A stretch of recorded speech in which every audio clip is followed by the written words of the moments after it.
El Pack, un dique en la tormenta. Sinopsis. Este capítulo presenta el puesto Zenit como una formidable ancla en la montaña que sirve como el último bastión estratégico. La montaña misma es un personaje que dicta la brutal misión del pelotón: comprar tiempo.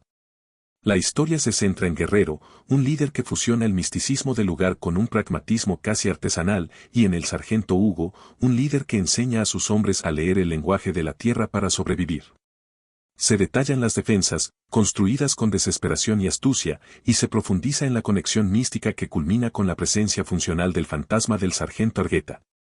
La resistencia del pelotón, reforzada por la guía del más allá, se convierte en el acto heroico, convirtiendo su sacrificio en un pilar fundamental para el curso de la guerra. El Pack, un dique en la tormenta. El puesto avanzado de combate puesto Zenit, para quienes lo habitaban, no era una simple fortificación de tierra y madera, era un ser vivo, con un pulso de miedo y una voluntad de piedra. Enclavado en lo más alto de la montaña, donde los picos se alzaban como esqueletos de gigantes dormidos y los desfiladeros se abrían como bocas sedientas. El puesto Zenit era el nudo final en la soga que el enemigo pretendía pasar por este coloso geológico.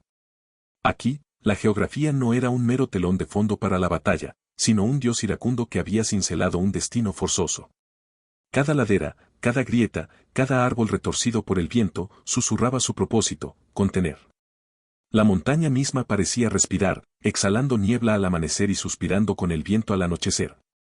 Una entidad milenaria que había presenciado innumerables batallas y que ahora observaba esta con una sabiduría pétrea. El pelotón enclavado en el puesto Zenit no soñaba con avanzar, con conquistas lejanas. Su sangre y su alma se vertían en la única y brutal misión de detener. El Pack era una formidable ancla clavada en la carne de la montaña, un punto de negación donde la marea de hierro del enemigo debía romperse. El paso de montaña estrecho, el único camino para el avance enemigo, se transformó en un embudo de dolor y sacrificio. Los hombres sentían que eran el único juramento que la montaña hacía, la última promesa que su piel de roca mantenía contra la avalancha que se aproximaba. La tierra bajo sus pies vibraba con la expectativa de la batalla, y las rocas parecían tensarse, listas para desmoronarse bajo la presión del fuego. Guerrero, con la mirada perdida en el horizonte, comprendió el peso de esta promesa. No era solo el estratega, sino el sacerdote de este rito, el encargado de mantener la fe en la fortaleza inmutable de la montaña. Recordó las palabras del comandante durante la última comunicación por radio, un eco lejano que resonaba en su memoria como el último mandamiento antes de que la estática devorara las ondas: guerrero. Tu pelotón ya está instalado y listo. Solo necesitamos unas semanas más para la evacuación del sector sur. Te pido lo imposible, hijo, mantén el puesto Zenit como el último bastión. La voz del comandante no era una orden, era una súplica, un pacto entre un superior y un oficial subalterno. Guerrero sabía que su lucha aquí no era solo por la colina, sino por un punto en el mapa más grande, un punto clave que serviría de apoyo para la artillería que cambiaría el curso de la operación.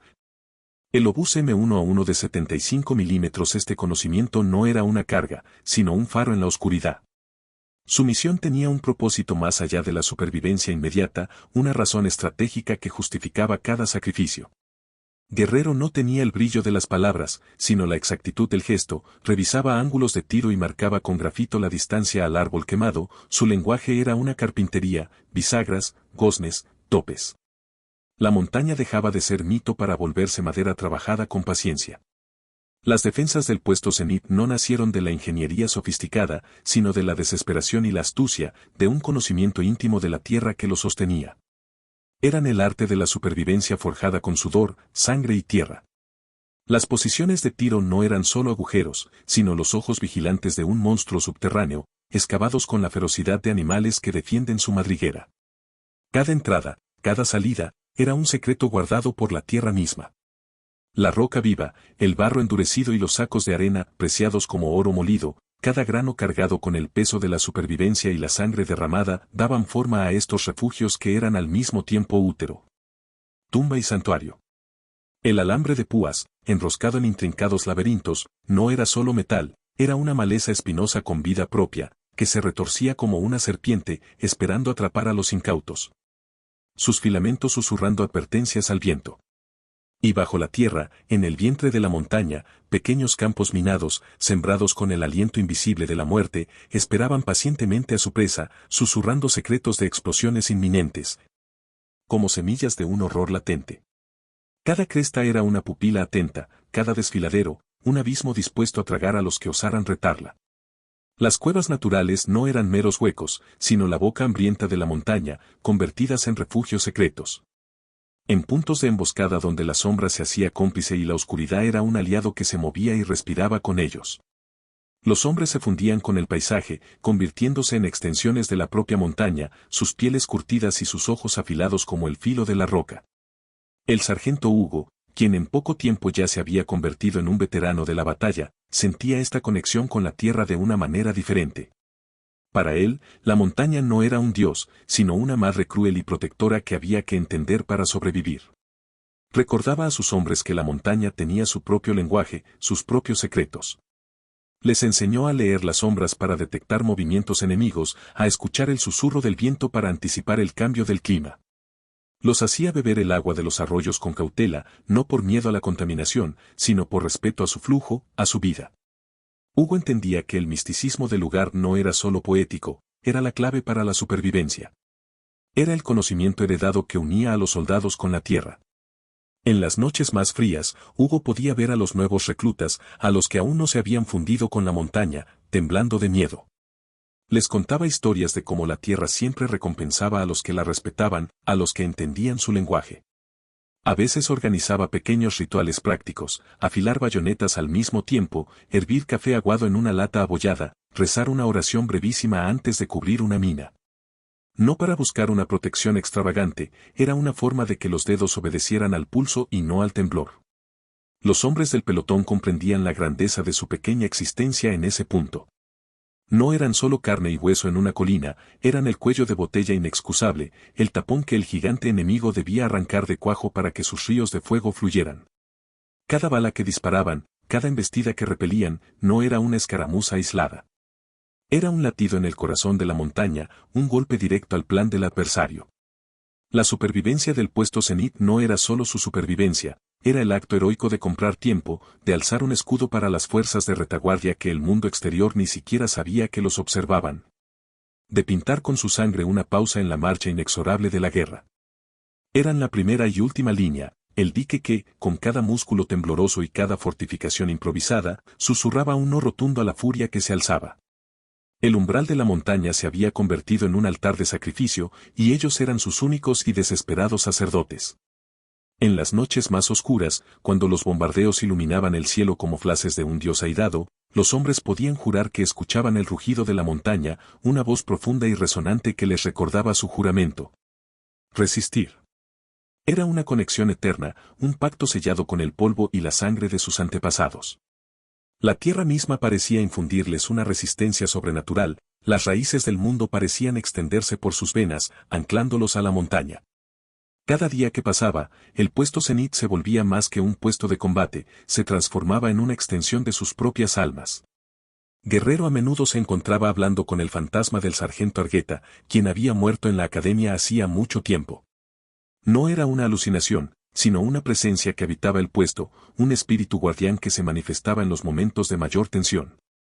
No te preocupes, guerrero, susurraba Argueta con una voz que era como el viento entre las rocas. El fantasma de Argueta se manifestaba de manera diferente para cada hombre.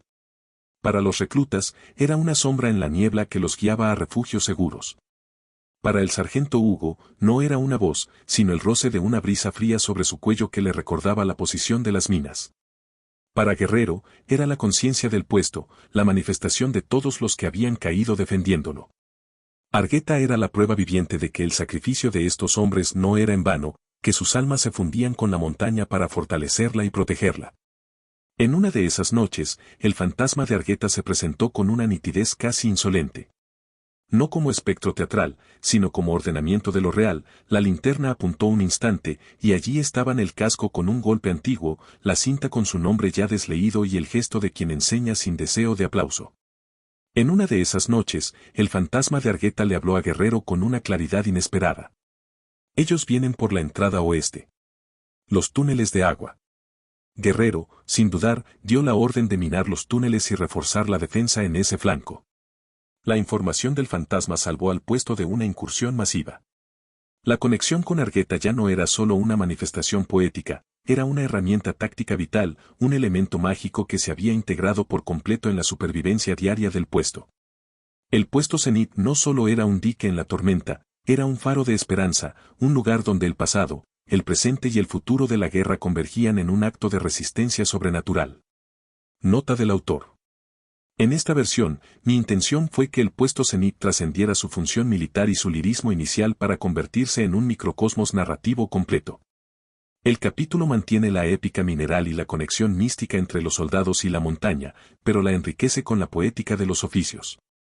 Guerrero se define por su pragmatismo de relojero y carpintero, mientras que el sargento Hugo introduce rituales que son, a la vez, supersticiones y herramientas psicológicas de supervivencia.